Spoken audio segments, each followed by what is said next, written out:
بسم اللہ الرحمن الرحیم۔ مرزا ابراہیم عرب 1924۔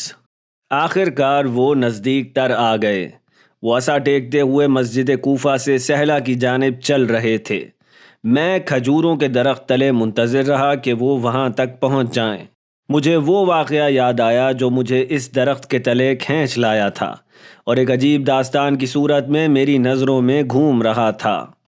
آہستہ آہستہ مجھے کافور کی خوشبو کی عادت ہو گئی تھی۔ میں نے بوڑھے شخص کے چہرے پر نظر ڈالی جس کے بارے میں بتایا گیا تھا کہ وہ مالدار عرب قبائل سے تعلق رکھتا تھا اور اپنے قبیلے میں شان و شوکت کا حامل تھا۔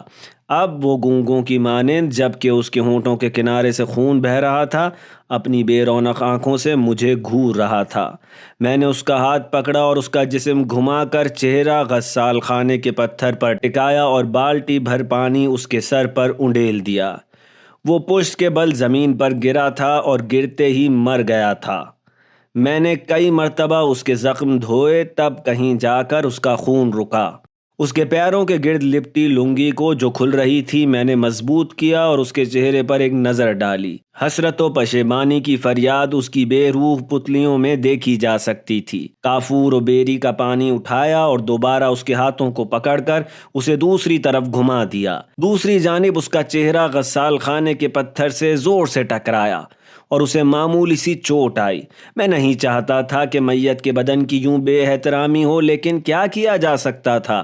وہ اس قدر موٹا اور بڑے پیٹ والا تھا کہ جہاں بھی میں اسے گھماتا ایسا معلوم ہوتا کہ گویا بھاری وزن اپنی جگہ سے ہلایا ہو۔ لیکن سب کے باوجود مجھے ایک چیز میں بہت مزہ آیا۔ جبکہ دوبارہ اس کے ہونٹوں کے کنارے سے خون و جھاگ جاری ہو گیا تھا، وہ مجھے اس معنی کی حقیقت کی جانب متوجہ کر رہا تھا جو میں نے روایات میں دیکھی تھی، جس میں معصوم نے فرمایا، بندہ غسال کے ہاتھوں میں مردے کی مانند ہے کہ وہ اسے جہاں چاہے گھما دے۔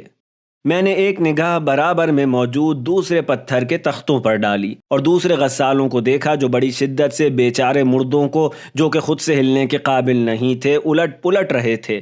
یہ سب لوگ اپنی زندگی میں اہم، محترم اور صاحب منصب افراد تھے، لیکن وہاں غسالوں کے ہاتھوں میں مالدار و فقیر، پیر و جوان، خوبصورت و بدصورت، پڑھے لکھے اور ان پڑھ میں کوئی فرق نہیں تھا۔ مردہ تسلیم محض تھا اور ہم جیسا چاہتے بغیر کسی اعتراض کے وہی صورت وہ اختیار کر لیتا تھا۔ میں یہ سوچ رہا تھا کہ جو بھی خدائے متعال کی عبودیت اور معرفت تک پہنچنا چاہے، اس کے لیے ضروری ہے کہ وہ غسال کے ہاتھوں میں موجود مردے کی مانند خود سے کوئی ارادہ نہ رکھتا ہو۔ اس کی جلد کے نیچے رگوں کے کھل جانے سے جسم پر جو نیل پڑ گئے تھے ان پر چند بالٹی پانی مزید ڈالا اور یوں اس کا غسل مکمل ہو گیا۔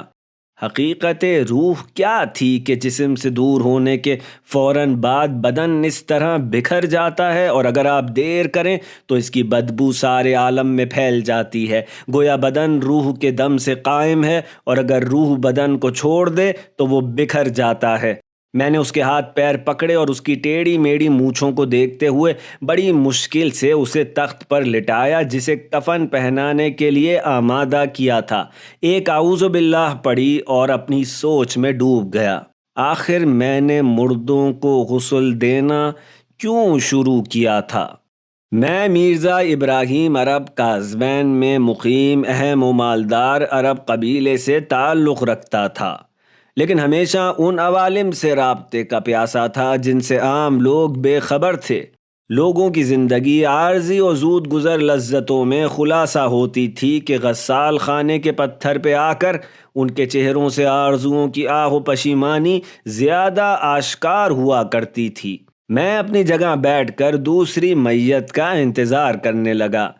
میں نے یہ کام اس لیے منتخب کیا تھا تاکہ اپنے سرکش اور خواہشوں بھرے نفس کا گلا اندر ہی گھونٹ دوں۔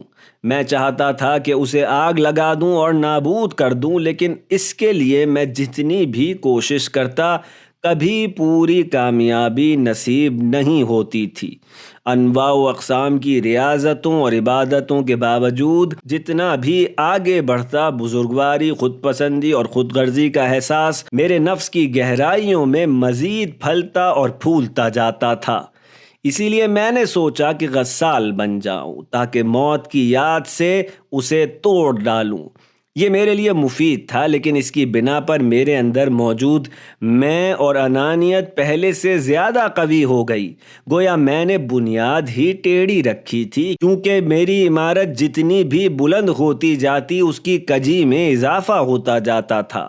ان ریاضتوں اور میتوں کو نہلانے کا نتیجہ عوالم غیبی کی ان پرتوں سے رابطہ تھا، یہاں تک کہ جب بھی میں کوئی ارادہ کرتا وہ جلد ہی پورا ہو جاتا۔ مثال کے طور پر، اگر میں کسی سے ملنے کا ارادہ کرتا تو وہ خود میرے پاس چلا آتا۔ میں کسی سے جھکنے اور احترام کی خواہش رکھتا تو وہ خود میرے سامنے اپنا سر تعظیم میں جھکا دیتا۔ اگر مجھے چائے کی طلب ہوتی تو سڑکوں کے درمیان بھی اگر میں موجود ہوتا تو کہیں سے کوئی آ جاتا جو کسی بہانے سے چائے کا گلاس مجھے تھما دیتا تھا۔ جب مجھے بھوک لگتی اور کوئی خاص چیز کھانے کو دل چاہتا تو میں جہاں بھی ہوتا تھا اس کے اسباب فراہم ہو جاتے تھے۔ مجھے پیسوں کی کیا ضرورت تھی؟ جب بھی مجھے کوئی چیز خریدنے کی ضرورت ہوتی تاکہ میں اس سے استفادہ کروں تو پیسوں کے بغیر صرف میرے ارادے کی قوت سے وہ میرے راستے میں آ کر خود کو میرے اختیار میں دے دیتی تھی۔ اسی لیے میں نے آہستہ آہستہ مردے نہلانا بھی چھوڑ دیے، بس اسی قدرت کو اپنا وتیرہ بنا لیا اور کسی کو بھی اس کے بارے میں آگاہ نہیں کیا۔ یہاں تک کہ اس توانائی کو گوا دینے کے ڈر سے میں نے شادی بھی نہیں کی اور اپنی بہن اور والدہ کے ساتھ اسی صورت میں زندگی بسر کرتا رہا۔ اگر وہ مجھ سے کچھ چاہتے تو کم ترین مدت میں اس کے اسباب فراہم ہو جاتے تھے، لیکن کچھ عرصے بعد مجھے ہوش آیا۔ کیا اس قسم کی زندگی خدائے متعال کی بندگی سے کوئی نسبت رکھتی ہے؟ وہ سوالات جو شب و روز میرے تمام خلیوں میں اضطراب پیدا کیے رہتے اور جنہوں نے مجھے بے چارہ کر دیا تھا۔ میں کہاں جا سکتا تھا؟ کس سے پوچھ سکتا تھا؟ میں نے موسیٰ ابن جعفر اور جواد الائمہ علیہم السلام کی پناہ حاصل کی۔ کیا شافعی نے نہیں کہا تھا کہ موسیٰ ابن جعفر علیہ السلام کی زیارت مجرب تریاق ہے؟ میرے زخم کا مرہم وہاں اور اس مقام سے توسل میں تھا۔ اس طرح کی زندگی گزارنے کے بعد میں نے ان سے درخواست کی کہ وہ میری رہنمائی فرمائیں کہ آخر کار میں نے اپنے اندر سے ایک آواز سنی جو کہہ رہی تھی، تمہارا مطلوب نجف اشرف میں ایک سید کے پاس ہے جس کا نام سید علی قاضی ہے۔ میں در بدر و بیچارہ نجف اشرف روانہ ہوا اور ان کے بارے میں لوگوں سے دریافت کیا، لیکن کوئی انہیں نہیں جانتا تھا، یہاں تک کہ ایک کوئلہ فروش کو جو شارع توسی کے شروع میں بیٹھا کرتا تھا اس سے قاضی کے بارے میں پوچھا تو اس نے بتایا کہ 20 سال سے زیادہ ہوئے سید علی اس کے دوست ہیں۔ اس نے محلہ اشراق میں ہندی مدرسے کی جانب اشارہ کیا اور کہا، چونکہ اہل خانہ کی تعداد زیادہ ہے، وہ دن میں اور کبھی رات کو عبادت اور محدود طلاب جو انہیں جانتے ہیں ان کے ساتھ نشست کے لیے اس مدرسے کے ایک چھوٹے سے حجرے میں چلے جاتے ہیں۔ میں ان کا پتہ معلوم ہو جانے کی وجہ سے بہت خوش تھا، لیکن یہ نہیں جانتا تھا کہ ایسا عالم زیادہ مشہور کیوں نہیں ہے۔ چونکہ میں مشکل پسند تھا اور آسانی سے کسی کی برتری قبول نہیں کرتا تھا، اس لیے فیصلہ کیا کہ پہلے ان پر نظر رکھی جائے۔ میں نے کوئلہ فروش کا شکریہ ادا کیا اور دوبارہ امیر المومنین علی علیہ السلام کو سلام کیا اور ان سے چاہا کہ اس کام میں میری مدد فرمائیں۔ میں شارع توسی سے ہوتا ہوا محلہ اشراق میں داخل ہوا اور پوچھنے پر بآسانی ہندی مدرسے تک پہنچ گیا جو کہ مدرسہ قوام سے ملا ہوا تھا۔ اندر داخل ہوا تو میری نظر ایک طالب علم پر پڑی۔ سلام کیا اور پوچھا، کیا آپ سید علی قاضی کو جانتے ہیں؟ طالب علم نے جواب دیا، میں اس مدرسے میں نہیں رہتا ہوں اور انہیں نہیں جانتا، لیکن اپنے ہاتھ سے تقریباً 30 سالہ طالب علم کی طرف اشارہ کیا جو مدرسے کے بیچ حوض سے وضو کرنے میں مصروف تھا، اور کہا، شیخ علی قسام سے پوچھو، وہ اس مدرسے میں ہے اور یہاں کی بعض ذمہ داریاں اسی کے پاس ہیں۔ میں نے شکریہ ادا کیا اور شیخ علی قسام کی جانب بڑھ گیا۔ چونکہ میرے کام ہمیشہ آسانی سے ہو جاتے تھے، لہٰذا جب میں اس کے قریب پہنچا تو حوض کا گدلا پانی اپنے بائیں پیر پر ڈالتے ہوئے اس نے مجھے دیکھا اور کہا، سلام علیکم۔ وعلیکم السلام، کیا میں آپ کی کوئی مدد کر سکتا ہوں؟ جی، میں سید علی قاضی کو تلاش کر رہا تھا۔ اس نے اپنے سر سے مدرسے کے کونے میں موجود ایک حجرے کی طرف اشارہ کیا اور کہا، وہ اس حجرے میں چند لوگوں کے ساتھ مصروف گفتگو ہیں۔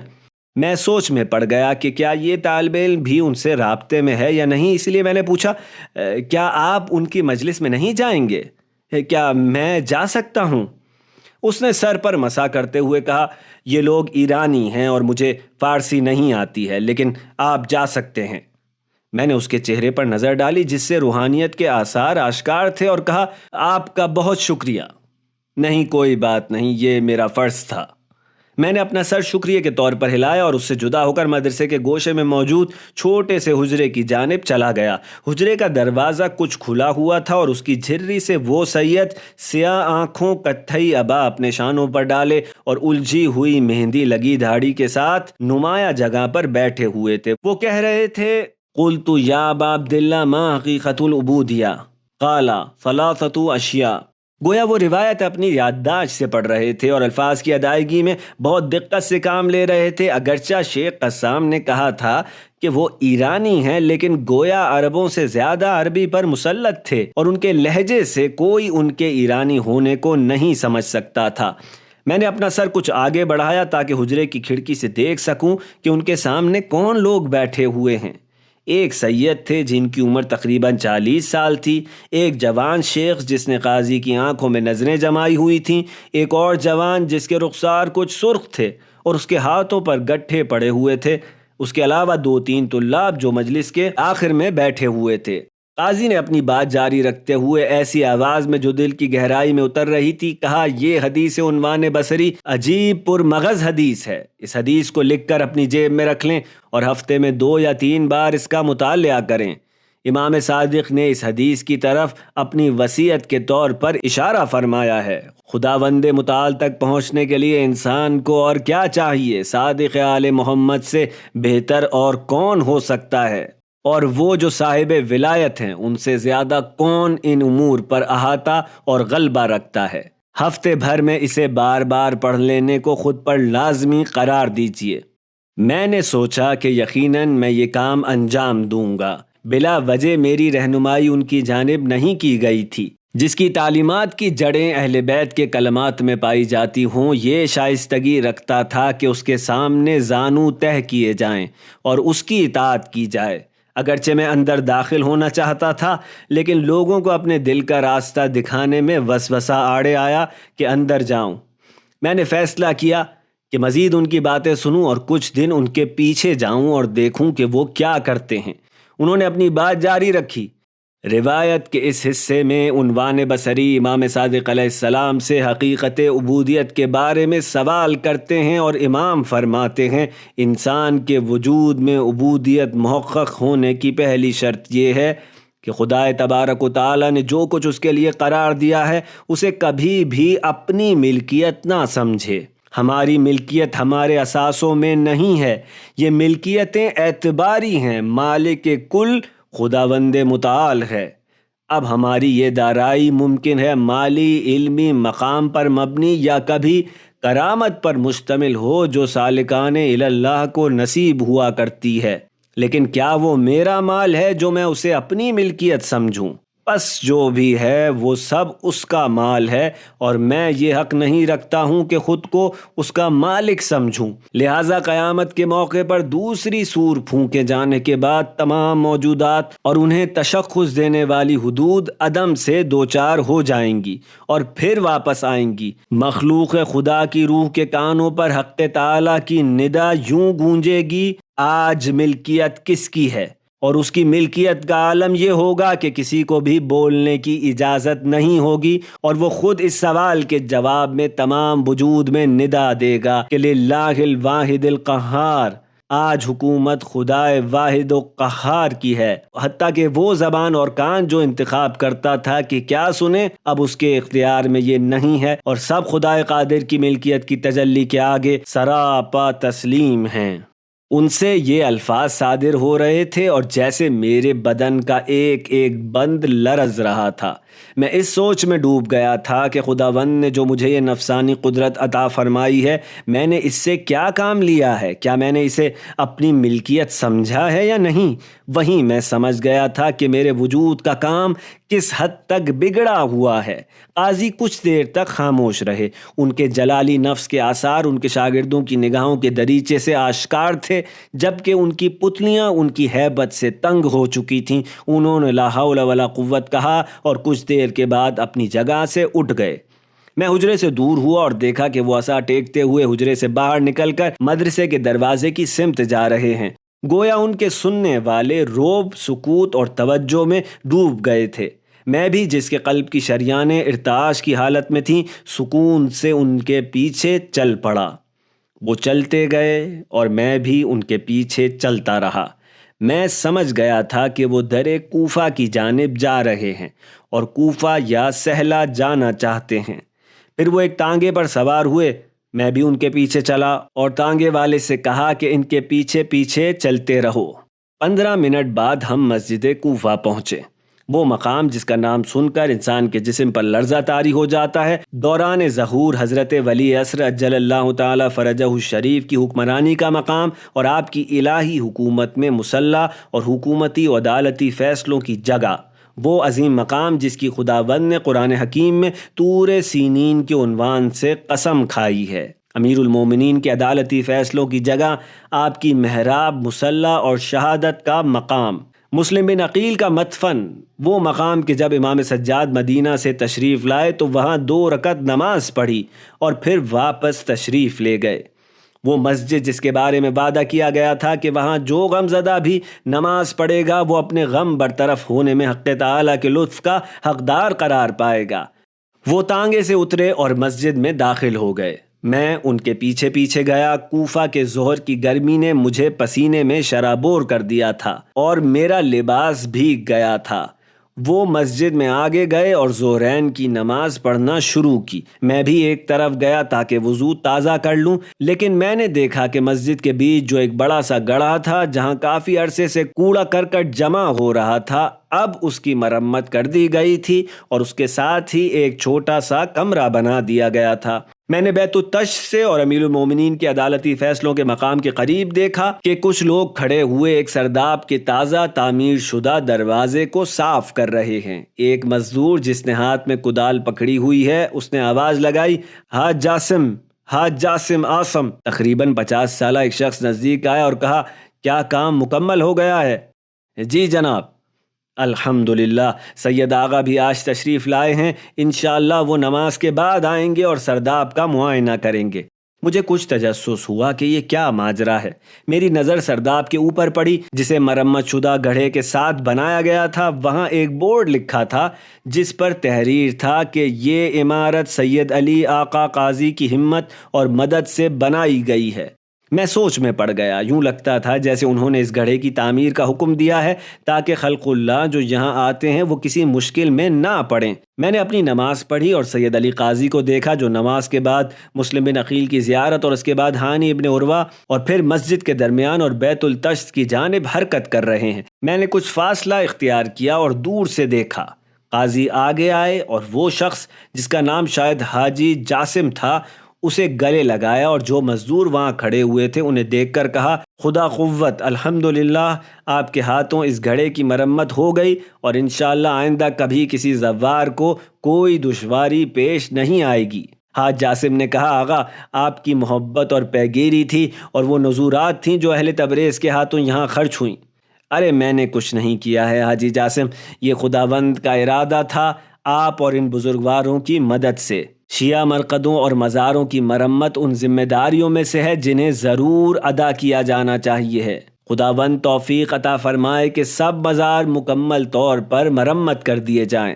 سب مزدور اور 1-2 لوگ جو مستری دکھائی دیتے تھے انہوں نے اپنے سر ہلائے اور آغا نے ایک مرتبہ پھر ان کا شکریہ ادا کیا۔ وہ سرداب کے دروازے کی طرف آئے اور گھومے، لیکن اچانک اپنی جگہ رک گئے۔ ان کی آنکھیں ایک جگہ جم گئی تھیں۔ اس کے بعد انہوں نے غضب کے عالم میں سرداب کے دروازے کے اوپر نصب بورڈ کو پڑھا اور غصے سے کہا، حاج جاسم، یہ کیا ہے جو آپ نے یہاں لکھا ہوا ہے؟ حاج جاسم، جنہوں نے اپنی سانسیں سینے میں روک رکھی تھی، کہا، آغا، آپ کی زحمتوں اور پیگیری کا ایک مختصر سا شکریہ ہے جو ہم نے ادا کیا ہے۔ لیکن اس بات سے آغا کے چہرے پر موجود غصہ اور بڑھ گیا اور تیزی سے ادھر ادھر گھومنے لگے جیسا کہ کچھ ڈھونڈ رہے ہیں، یہاں تک کہ انہیں ایک مزدور کے ہاتھ میں کدال دکھائی دے گیا۔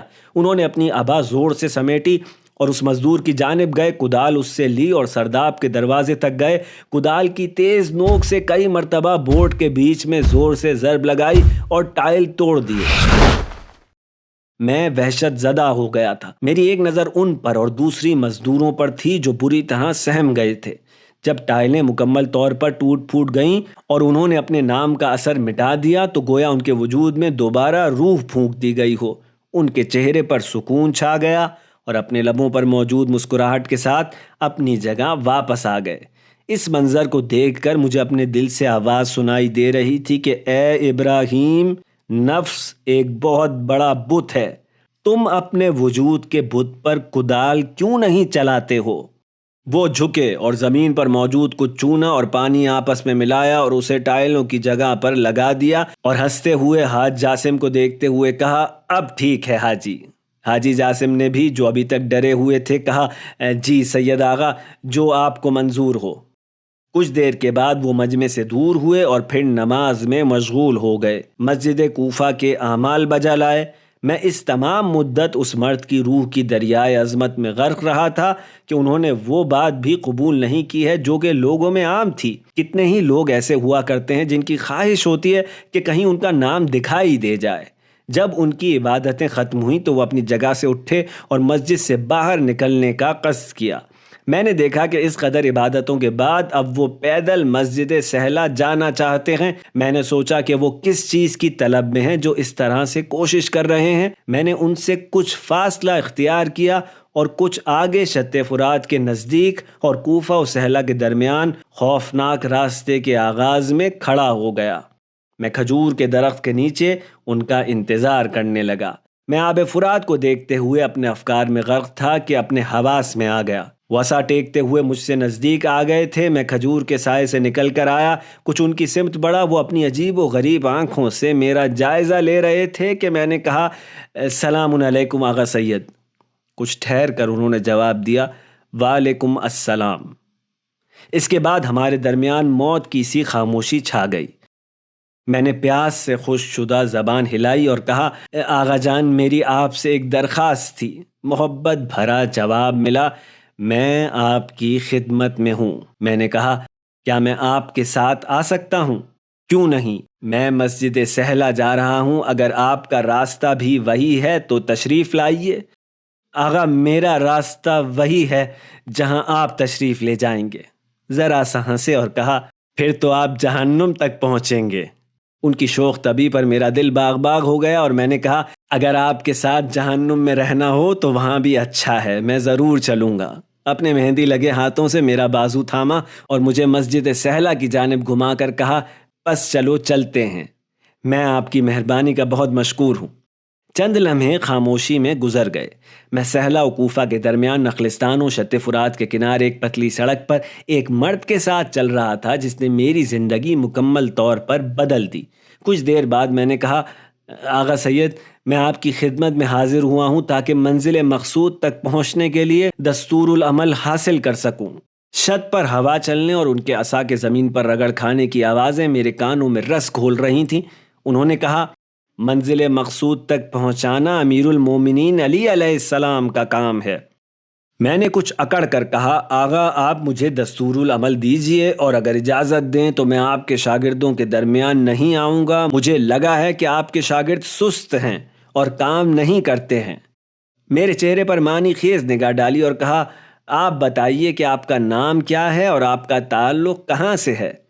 جی، میں مرزا ابراہیم عرب ہوں اور کاظمین سے آپ کی خدمت میں حاضر ہوا ہوں۔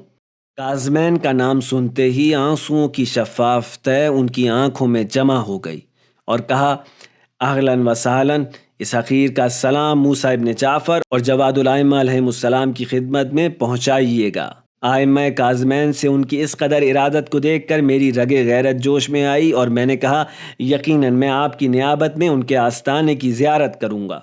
انہوں نے اپنی ٹھوڑی تھامی اور آہستہ چلتے ہوئے فکر میں ڈوب گئے۔ مجھے محسوس ہوا جیسے وہ میرے وجود کے صفحے پلٹ رہے ہیں۔ کچھ دیر کے بعد کہا، کیا آپ نے شادی کر لی ہے؟ میں نے اپنا گلا صاف کر کے شادی میں تاخیر کی توجیہ میں کہا، جی نہیں آغا سید، میں نے ابھی شادی نہیں کی ہے۔ میں اپنی والدہ اور بہن کے ساتھ رہتا ہوں اور میرے والد کے انتقال کو کئی سال ہو چکے ہیں۔ اپنا سر تائید میں ہلایا اور ہزاروں سوال جو پوچھ سکتے تھے ان میں سے وہی دریافت کیا جس کے پوچھے جانے کا مجھے خدشہ تھا۔ آپ اپنے اہل خانہ کی روزی کس طرح سے مہیا کرتے ہیں؟ میں نے اپنا ہاتھ اپنے چہرے پر پھیرا اور جواب سے بچنے کی کوشش میں کہا، آغا مل جاتی ہے، بس اللہ کا شکر ہے۔ کہاں سے ملتی ہے اور اس کا طریقہ کار کیا ہے؟ مجھے ایسا لگا جیسے میں عقاب کے پنجوں میں جکڑا ہوا ایک چھوٹا سا چوزا ہوں۔ ان کے فہم و فراست سے بچنا ممکن نہیں ہے، اور چونکہ میں اپنے دل کی گہرائیوں سے یہ تمنا رکھتا تھا کہ ان کا شاگرد بنوں، کچھ من کرنے کے بعد میں نے کہا، آغا میں نے ریاضتیں کی ہیں اور کچھ قدرت حاصل ہوئی ہے کہ جس چیز کے لیے ارادہ کرتا ہوں تو اس کے پہنچنے کے اسباب خود بخود فراہم ہو جاتے ہیں۔ وہ اپنی جگہ رک گئے اور عصا زمین پر مار کر کہا، کس طرح؟ جی مثلاً اگر میں ابھی ارادہ کروں کہ مجھے مچھلی چاہیے۔ میں نے جیسے ہی یہ بات اپنے دل سے گزاری، ہمیشہ کی طرح اسباب خود بخود فراہم ہو گئے اور ان کی آنکھوں کے سامنے شط فرات کے بیچ سے ایک مچھلی اچھل کر میرے قدموں میں آ گری۔ انہوں نے مچھلی کو دیکھا، جھکے اور تڑپتی ہوئی مچھلی کو اپنے ہاتھ میں اٹھا کر اطمینان سے فرات میں واپس پھینک دیا۔ میرے کندھے پر ہاتھ رکھا اور کہا، دوبارہ یہ کام انجام دو اور جو چیز چاہتے ہو اس کا ارادہ کرو۔ انتہائی اطمینان کے ساتھ، اور چونکہ کافی عرصے تک اپنی اس توانائی کا میں امتحان لے چکا تھا اور یقین تھا کہ اس میں ناکامی کا کوئی امکان موجود نہیں ہے، اسمانی کا ہمیشہ کی مانند اپنے دل میں ارادہ کیا اور مچھلی کے پانی سے دوبارہ باہر آنے کا انتظار کرنے لگا۔ لیکن جس قدر منتظر رہا، اچانک انہوں نے کہا، کیا ہوا؟ آغا جتنی بھی کوشش کر رہا ہوں نہیں ہو پا رہا ہے۔ میں جب بھی ارادہ کرتا ہوں وہ پورا ہو جاتا ہے، اور میرے پاس یہ قدرت کافی عرصے سے موجود ہے، لیکن ابھی نہیں ہو رہا ہے۔ انہوں نے ہنستے ہوئے میرے کندھے پر تھپکی دی اور کہا، اب وہ تمہارے پاس نہیں ہے، اب جاؤ اور کام کرو۔ مجھے لگا جیسے میرے دل میں جنجال بپا ہے۔ میں اس توانائی کے کھو دینے سے پریشان تھا۔ میں نے کہا، آغا یعنی میں کیا کام کروں؟ مرد خدا، رزق حلال تلاش کرو۔ بندگی کے 10 میں سے 9 حصے رزق حلال کی طلب میں پوشیدہ ہیں۔ یہ کام خدائے متعال کے تعبد اور اس کی بندگی سے مطابقت نہیں رکھتے ہیں۔ پہلا دستور کام کرنا اور ان اسباب کے سلسلے میں داخل ہونا ہے جنہیں خدائے متعال نے ظاہری شکل میں عبودیت کے طریقے کے لیے بیان فرمایا ہے۔ تم سے حرکت اور خدا سے برکت، یہ سلوک اللہ کا پہلا قدم ہے۔ اب مجھے واقعی لگ رہا تھا جیسے شکاری باز مجھ پر چھایا ہوا ہے۔ میں ان کے حکم کے آگے تسلیم ہو گیا تھا۔ نحیف و نزار حالت میں نے کہا، جو بھی آپ حکم فرمائیں آغا۔ امر خداوند میں مشغول رہو آغا ابراہیم، میرے امر میں نہیں۔ اہل بیت علیہم السلام اور قرآن کے دستورات انسان کو خداوند تک پہنچا دینے والے ہیں، اور رزق حلال کی طلب ان کی شرائط میں سے ایک ہے۔ جو بھی جس لباس میں ہو اس کے لیے ضروری ہے کہ وہ اس فریضے کو انجام دے۔ طالب علم درس حاصل کر کے، تاجر تجارت کر کے، جھاڑو دینے والا جھاڑو لگا کر، ان کی باتوں کو میں اپنے وجود کی گہرائی سے قبول کر رہا تھا۔ اسی لیے میں نے پوچھا، آغا میں کون سا پیشہ اختیار کروں؟ کچھ غور کرنے کے بعد انہوں نے کہا، بجلی اور تاروں کا کام مناسب ہے، اس کام میں مشغول ہو جائیے۔ جی سر، آنکھوں پر، جو بھی آپ حکم فرمائیں۔ آپ کی آنکھیں حضرت صاحب العصر اجل اللہ تعالی فرجہ شریف کے جمال سے منور ہوں انشاءاللہ۔ ہم اسی طرح فرات کے کنارے چل رہے تھے کہ میں نے کہا، آغا کوئی اور دستور العمل نہیں دیں گے؟ آپ کبھی کبھی نجف اشرف تشریف لایا کریں اسی حجرے میں انہی شاگردوں کے درمیان، تاکہ ہم آپ کی خدمت میں رہتے ہوئے امور کو مرحلہ وار عرض کر سکیں۔ میں ان کے شاگردوں کو کاہل کہنے کی بنا پر ان کی جانب سے بیان کیا گیا کنایا سمجھ گیا تھا اور کہا، چشم آغا سید، کیا آپ کوئی اور حکم نہیں دیں گے؟ وہ ملیح انداز میں مسکرائے اور کھجور کے درخت پر پکے ہوئے کھجوروں پر نظر ڈالتے ہوئے کہا، دستور تو آپ کو وہیں مدرسے میں مل گیا تھا۔ حدیث عنوان بصری کو لکھیں، ہفتے میں کئی مرتبہ اسے پڑھیں اور کوشش کریں جہاں تک ممکن ہو اس کے مضمون پر عمل کریں، تاکہ آہستہ آہستہ اعلی مراتب کی استعداد آپ میں پیدا ہو جائے۔ میں محسوس کر رہا تھا کہ ایسے شخص کے سامنے موجود ہوں کہ اہل بیت علیہم السلام کے بعد ان جیسے اشخاص تاریخ نے کم ہی دیکھے ہوں گے۔ خود کو پرسکون کرنے کی تنہا راہ یہ تھی کہ میں ان کے ہاتھ چوم لوں، لیکن انہوں نے تیزی سے اپنا ہاتھ کھینچ لیا اور کہا، یہ کام صرف اہل بیت علیہم السلام کے لیے زیب دیتا ہے مرزا ابراہیم۔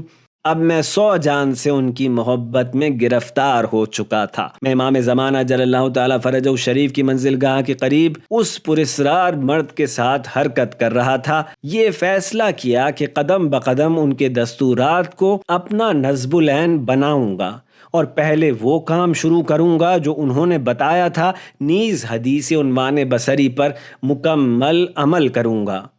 لیکن میں یہ بات چھپا نہیں سکتا ہوں کہ مسجد سہلہ پہنچنے تک میں نے کئی مرتبہ ارادہ کیا کہ ایک مچھلی نہر فرات سے باہر نکال لوں، لیکن دیکھا کہ اس شخص نے گویا یہ قدرت مکمل طور پر مجھ سے سلب کر لی ہے اور راہ عبودیت کا دسترخوان میرے سامنے بچھا دیا ہے، جو کہ کرامات وغیرہ سے بالا تر ہے۔